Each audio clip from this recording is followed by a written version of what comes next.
வணக்கம். மோரிஸ் பண்ணை விலாக்லேருந்து ஸ்ரீவித்யா சண்முக சுந்தரம் பேசுகிறேன். இன்றைக்கி ஷஷ்டியோட 6வது நாள். இன்றைக்கி நம்ம முருகனுக்கு தினை மாவு அதை கலந்து காலையில் நைவேத்தியம் பண்ண போகிறோம். அது எப்படி தினை மாவு எப்படி செய்யலாங்கிறது பார்க்கலாம். வாங்க பார்ப்போம். இன்றைக்கி சூரசம்ஹாரம் காலையிலத்துக்கு நம்ம தினை மாவும் நம்ம நைவேத்தியம் வைக்க போகிறோம். சாயந்தரத்துக்கு கந்தரப்பம் பண்ண போகிறோம். இப்போ காலையில் தினை மாவுக்கு 1 டம்ளர் தினை எடுத்திருக்கேன். இதை நல்லா புடச்சி சுத்தம் பண்ணது மீடியம் ஃப்ளேமில் வச்சு நல்லா வறுத்தணும். இதை நல்லா வறுத்துட்டு அதுக்கப்புறம் பொடி பண்ணிக்கலாம். இது புடச்சி சுத்தம் பண்ணி எடுத்து வச்சது தான், அதனால் நல்லா வறுத்தணும். தினை தான் முருகனுக்கு வள்ளி கொடுத்ததா தினையும் தேனும் கொடுத்ததா ஐதீகம். அதனால தான் நம்ம இந்த ஷஷ்டியில் ஷஷ்டின்ட்டு இல்லை, நம்ம வைகாசி, விசாகம், தைப்பூசம், கிருத்திகை இது எல்லாத்துலேயுமே முருகனுக்கு தினை மாவில் லட்டு பண்ணி வைக்கலாம், தினை மாவு பண்ணி வைக்கலாம், தினையில் மாவிளக்கு ஏற்றுறாங்க தினை மாவில், அதுமாரி எல்லாம் பண்ணலாம். தினை முருகனுக்கு ரொம்ப உகந்தது. இப்போ எள்ளு மாதிரி வெடிக்குது, தினை வெடிக்குது. லேசாக இப்போ தான் ஆரம்பிச்சிருக்கு. நான் நல்லா படப்படான்னு வெடித்தோன்னா ஆஃப் பண்ணிடலாம். இப்போயுமே கலர் மாறிடுச்சு. உங்களுக்கு சத்தம் கேட்குதா என்னன்னு தெரில. நல்லா படப்படான்னு வெடிக்குது. நல்லா வெடித்தோன்னா அடுப்பை ஆஃப் பண்ணிட்டு ஒரு பிளேட்டில் கொட்டி ஆற வச்சிட வேண்டியதுதான். நல்லா வாசமும் நல்லா வந்துடுச்சு.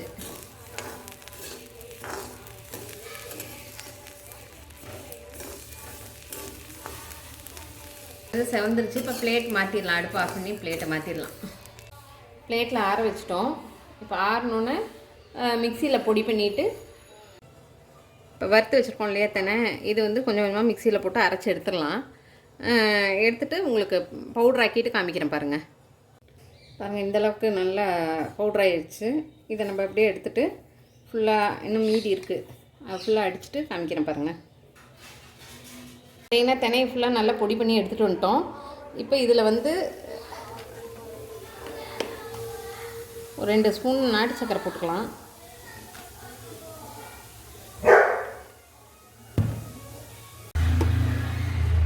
தேன்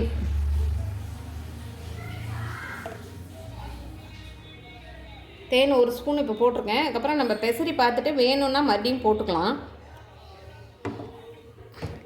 அதேமாதிரி முந்திரி பருப்பு நெய்யில் வறுத்து வச்சுருக்கேன், அதையும் போட்டுக்கலாம்.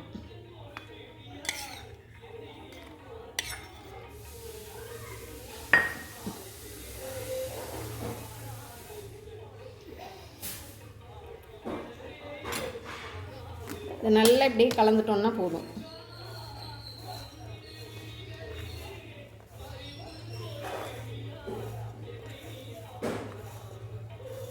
இந்த நெய் எதுக்கு பிரசாதம் பண்ணும்போது கொஞ்சம் நெய் விட்டால் நெய் நல்லது. பிரசாதம் எல்லாத்துலேயும் ஒரு சொட்டு நெய், இனிப்பில். இதில் நான் ஒரு சின்ன சிட்டிகை உப்பு போட்டிருக்கேன், காமிக்கல. எந்த ஸ்வீட் எடுத்தாலும் நம்ம கொஞ்சோண்டு உப்பு போட்டோம்னா ஸ்வீட்டு தூக்கி கொடுக்கும், வேறு ஒன்றும் இல்லை. தினை மாவு ரெடி. இதே நம்ம கொஞ்சமாக அந்த நெய்யும் தேனும் இன்னும் கொஞ்சம் கலந்துட்டோம்னா அதுலேயே ஒரு 2 லட்டு மாதிரி செஞ்சிடணும்.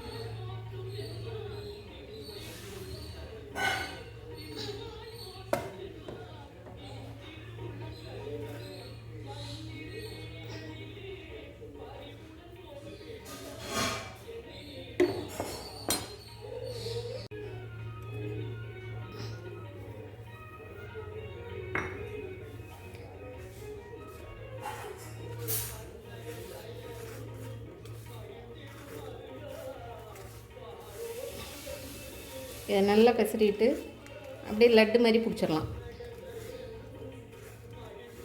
தினை லட்டு. கொஞ்சம் நெய்யும் தேனும் அதிகமாக ஊற்றினோன்னா தினை லட்டு. அவ்வளோதான்.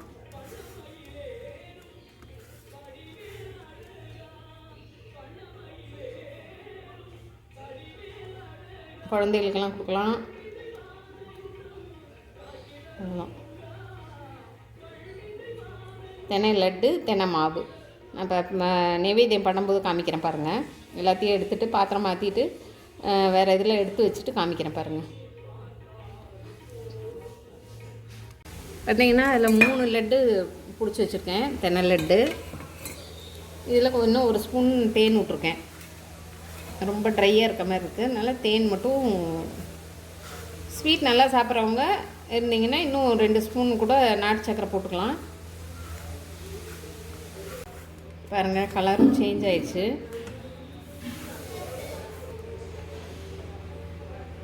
நல்லா இதுவுமே பிடிக்க தான் வருது. இந்தளவு இருந்தால் போதும், கரெக்டாக இருக்குது. தேன் வள்ளியம்மன் கொடுத்தது வந்து தேனும் தினையும் தான் முருகனுக்கு கொடுத்தது. அதனால் இந்த தேனும் தினையும் நம்ம நைவேத்தியம் பண்ணுறது பெரிய விஷயம். முன்னாடிலாம் இந்தளவுக்கு இது தினை கிடைக்காது. இப்போ தான் ஒரு 5-6 வருஷமாக 10 வருஷமாக நல்லா தினையெல்லாம் கிடைக்கிது. நாங்களாம் சின்ன பிள்ளையாக இருக்கும்போது மருதமலைக்கு பாத யாத்திரை போவோம். அப்போ பார்த்திங்கன்னா அங்கே தெனை மாவு கொடுப்பாங்க, பிரசாதமாக கொடுப்பாங்க மருதமலையில். அவ்வளோதான். இப்போ பூஜை பண்ணிட்டு காமிக்கிறேன் பாருங்கள். இன்றைக்கி சூரசம்ஹாரம், அதனால் அரிசி இது பலகை எல்லாம் வேறு புதுசாக வச்சு கலசம் வைக்க போகிறோம். இந்த கோலம், இந்த நட்சத்திரம் போட்ட கோலம் தான் முருகனுக்கு இதாக இருக்கும். 6 நட்சத்திரம், அதில் வந்து சரவண பகவான் எழுதி ஓம் எழுதியிருக்கோம். நடுவில் இன்றைக்கி வந்து வேல் வச்சு சுற்றியும் விளக்கேற்ற போகிறோம். கலசம்லாம் ரெடி பண்ணுறதை காமிக்கிறேன் பாருங்கள். கலசத்துக்கு செம்பு வந்து கழுவி சுத்தமாக எடுத்து வச்சாச்சு. இது வந்து நூல் மஞ்சளில் போட்டு நினச்சி வச்சுருக்கேன். இந்த 5 பொருள் வந்து கலசத்துக்குள்ளே போட்டு வைக்க போகிறோம். ஒரு மஞ்சள், 3 ஏலக்காய், கொஞ்சம் பச்சை கற்பூரம், 1 ரூபா காயின், ஒரு எலுமிச்சம்பழம். இதை வந்து நம்ம இதில் போட்டு தண்ணி ஊற்றி மாயில் மஞ்சள் தடவின தேங்காய் இதெல்லாம் தான். இப்போ நூல் சுற்றுறதை காமிக்கிறேன் பாருங்கள் கலசத்தில். இப்போ வந்து நம்ம இந்த கலசத்துக்கு நூல் சுற்றிடலாம். ஃபஸ்ட்டு 2 சுற்று இந்த மாதிரி சுற்றிட்டு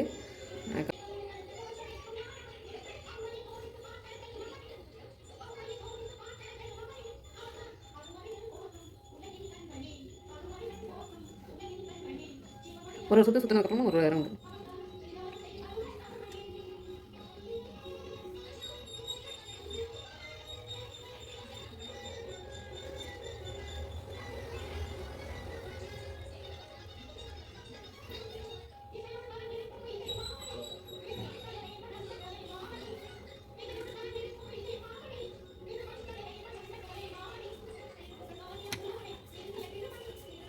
கை முடிஞ்சிட்டு அடுத்த கை இருக்கலாம்.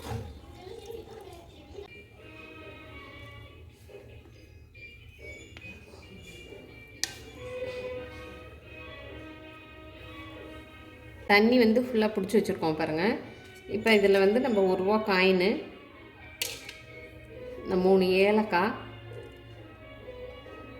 பச்சை கற்பூரம், மஞ்சள், ஒரு எலுமிச்சம்பழம், இது மாதிரி தான் எங்கள் அம்மா செய்வாங்க. அதை பார்த்து நான் அப்படியே ஃபாலோ பண்ணிட்டு வந்துட்டுருக்கேன். இதுக்கு வந்து 5 பொட்டு வச்சுக்கலாம்.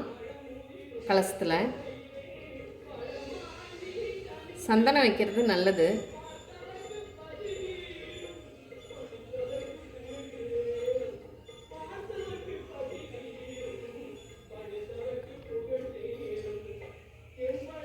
கலசத்தில் முருகன் இருக்கிறதா ஐதீகம். நம்ம முருகன் இருக்க மாதிரி வேலும் வச்சு பண்ணலாம். இப்போ 2 வருஷமாக தான் என்கிட்ட வேல் இருக்குது. அதுக்கு முன்னாடி வரைக்கும் கலசம் தான் வச்சுக்குவேன்.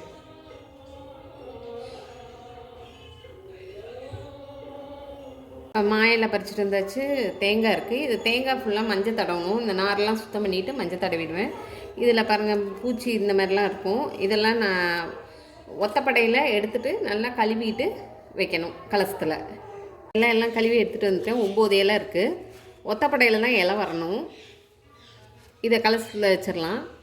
தேங்காய் வந்து மஞ்சள் தடவி வச்சுருக்கேன். இதை கரெக்டாக பார்த்து வச்சுட்டு அதுக்கப்புறம் பொட்டு வச்சு பூ போட்டு எல்லாம் பண்ணணும். எல்லாம் வச்சுட்டு காமிக்கிறேன் பாருங்கள் உங்களுக்கு. இப்போ வந்து நம்ம கலசம் மட்டும் வச்சுருக்கோம். இப்போ மாயிலை இதெல்லாம் வச்சு ரெடி பண்ணணும்.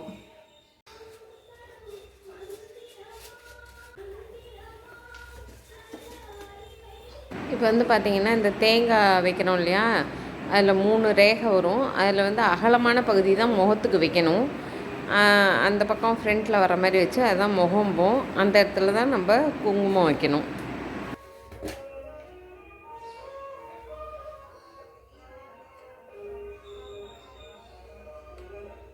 இப்போ வந்து பூ போட்டுடலாம் நம்ம. கலசம்லாம் வைக்கிறதுக்கு முன்னாடியே வந்து ஒரு வெத்தலையில் வந்து பிள்ளையார், மஞ்சள் பிள்ளையார் பிடிச்சி வச்சுட்டு அதுக்கப்புறம் தான் கலசம்லாம் வைக்க ஆரம்பிச்சிட்டேன். இது உரமாக வச்சுருந்தேன். இப்போ எடுத்து நம்ம கலசத்துக்கு கீழே வச்சிடலாம். இன்னும் விளக்கெல்லாம் ஏற்றலை, எல்லாம் ரெடி பண்ணி வச்சுருக்கேன். வேல் வந்து சென்டராக வச்சு பூ எல்லாம் ரெடி பண்ணி வச்சுருக்கேன். கலசம் இது பண்ணியாச்சு. அங்கே வந்து காமாட்சி விளக்கு எரிஞ்சிட்ருக்கு. விளக்கு ஏற்றி வச்சுட்டு தான் கலசம்லாம் வச்சோம். நம்ம காலையிலேயே ஏற்றியாச்சு. இப்போ இன்றைக்கி வந்து நெய்வேத்தியம் வந்து தென்னமாவு. இப்போ காலையிலத்துக்கு தென்னமாவு வச்சு நம்ம நெய்வேத்தியம் பண்ணிவிட்டு ஈவினிங் வந்து கந்தரப்பம் பண்ண போகிறேன். விளக்கெல்லாம் ஏற்றிட்டு நெய்வேத்தியம் பண்ணும்போது காமிக்கிறேன் பாருங்கள். சஷ்டி விரதம் கண்டிப்பாக எல்லாருமே இருங்க, ரொம்ப நல்லது.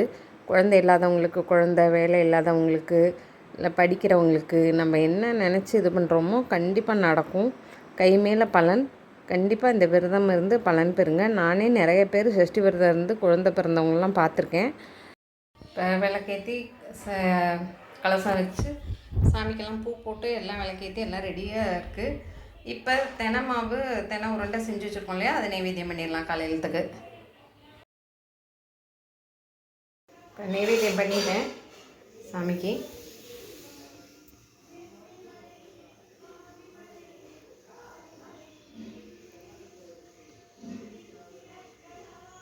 இவ்வளோ நேரம் இந்த வீடியோ பார்த்த எல்லாருக்கும் நன்றி. லைக் பண்ண எல்லாருக்கும் நன்றி. சப்ஸ்கிரைப் பண்ண எல்லாருக்கும் நன்றி. சப்ஸ்கிரைப் பண்ணாதவங்க சப்ஸ்கிரைப் பண்ணுங்கள். தேங்க்யூ. இந்த முருகன் வந்து எங்கள் ஊர் பக்கத்தில் திருமஞானம் கோயிலில் உள்ள முருகன்.